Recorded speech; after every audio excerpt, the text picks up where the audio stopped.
putrinya untuk mengikuti pembelajaran tatap muka secara terbatas. Namun tadi teknisnya sudah disampaikan oleh Pak Dedeng sebagai guru. Bapak dan Ibu, memang kita sudah coba persiapkan dengan usulan ini. Mudah-mudahan usulan kita semua nanti diterima oleh Dinas Pendidikan untuk melaksanakan pembelajaran tatap muka. Namun saya berpesan kepada Bapak dan Ibu dalam pelaksanaan tatap muka secara terbatas ini, yang pertama Bapak dan Ibu harus sudah siap untuk antar jemput putra putrinya ke sekolah. Kenapa harus antar jemput? Karena secara aturan anak yang akan ke sekolah tidak diperkenankan untuk naik angkutan umum, ya, seperti angkot atau apalagi ya, banyak apa Grab atau apa ya. Khawatir ya di dalam kendaraan angkutan umum ya, kita kan tidak tahu, terkadang orang yang ada di dalam angkutan umum itu mungkin sangat kompleks ya Bu. Ada mungkin yang dari mana baru pulang naik angkutan umum, mungkin ada yang dari Kalimantan ya, naik pesawat segala macam ya. Nah, terus mereka ketemu dengan putra putri Bapak dan Ibu di angkot. Mobilitas mereka sudah jauh kemana-mana. Siapa tahu, kan kita nggak tahu juga namanya bentuknya virus ya. Kita nggak tahu apakah dia bawa virus atau tidak. Nah, ini yang mungkin jadi kekhawatiran sebagai dasar kenapa Bapak dan Ibu harus antar jemput putra.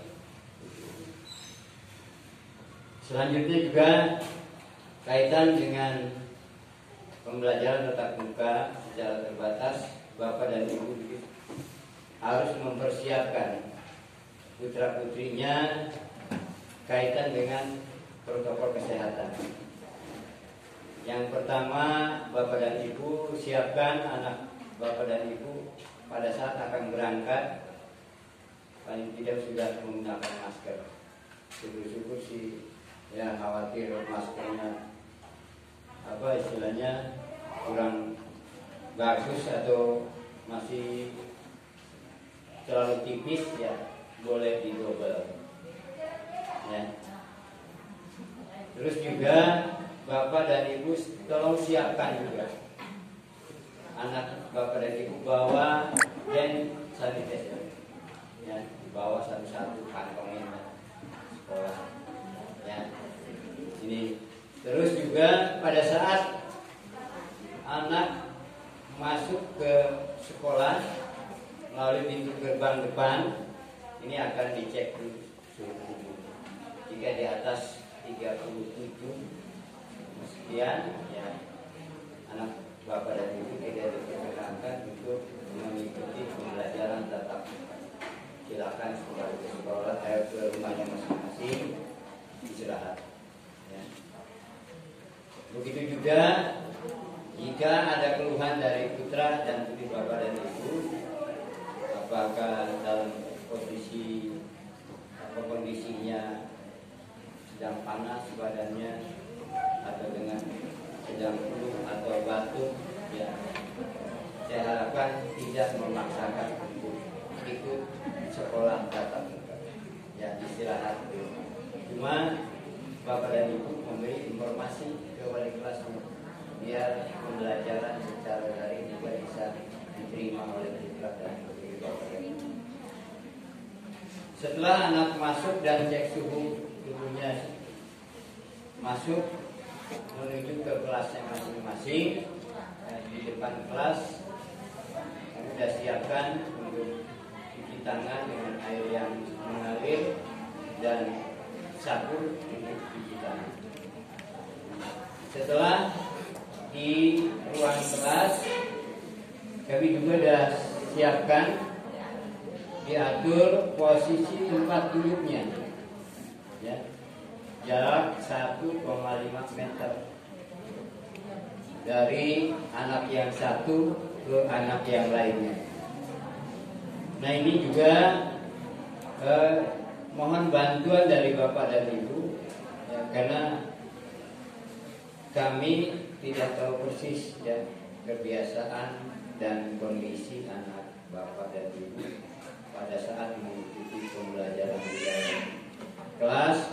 Ada yang karena pas pembelajaran ini tidak waktu untuk istirahat, nah langsung ya, bisa lagi pelajaran berikutnya.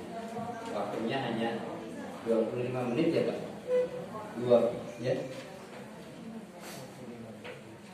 25 menit yang ada di dalam kelas.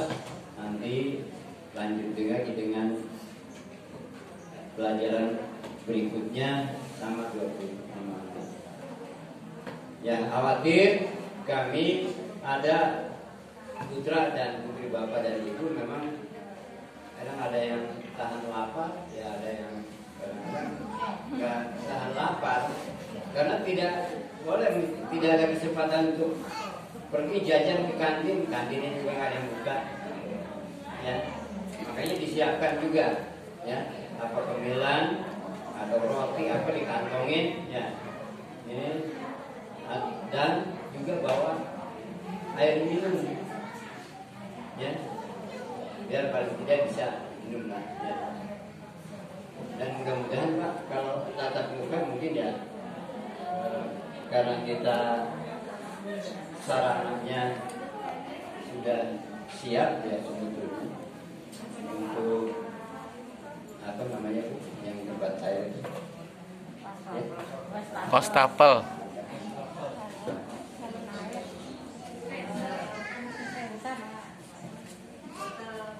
Guci ya, nah, guci dengan tempat duduk dan airnya.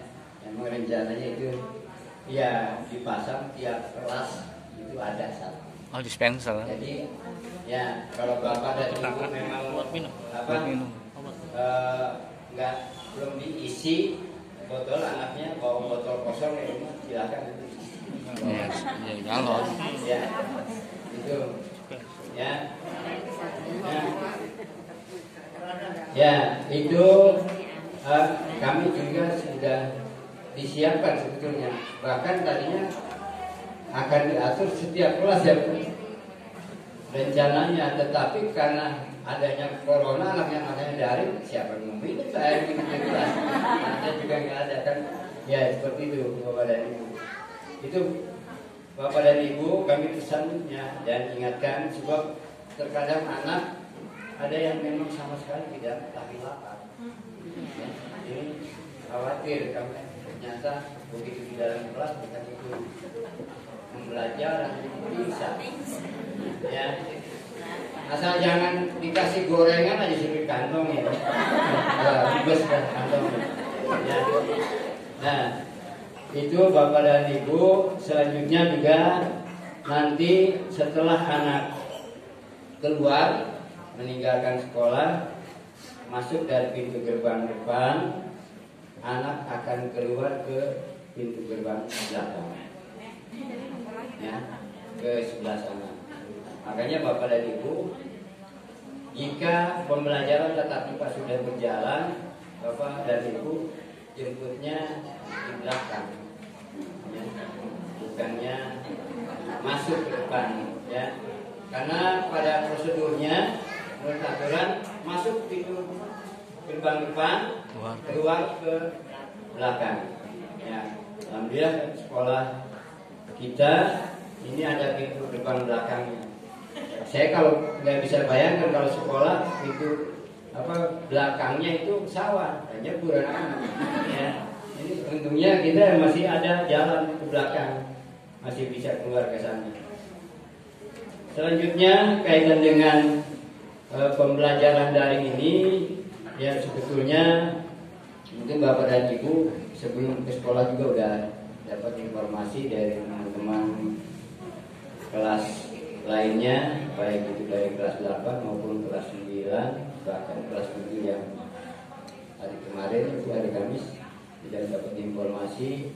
Pada intinya kami mohon dukungan, bantuan Bapak dan Ibu agar semua program yang direncanakan baik oleh Dinas Pendidikan maupun dari pihak sekolah kita jalan bersama agar semuanya kita bisa mewujudkan sesuai dengan harapan agar anak-anak kita bisa melaksanakan pembelajaran tatap muka, karena saya yakin mungkin yang sekarang kelas 7 waktu di SD-nya juga pasti tidak ada tatap muka, terkecuali mungkin ada beberapa ini yang dari sekolah swasta yang memang udah tatap muka ya. Kalau yang negeri hampir rata-rata baik SD maupun SMP belum ada tatap muka ya, karena kalau negeri biasanya ada prosesnya untuk kita bisa tatap muka, harus dapat izin, terutama paling tidak izin dari Dinas Pendidikan. Bapak dan Ibu yang saya hormati,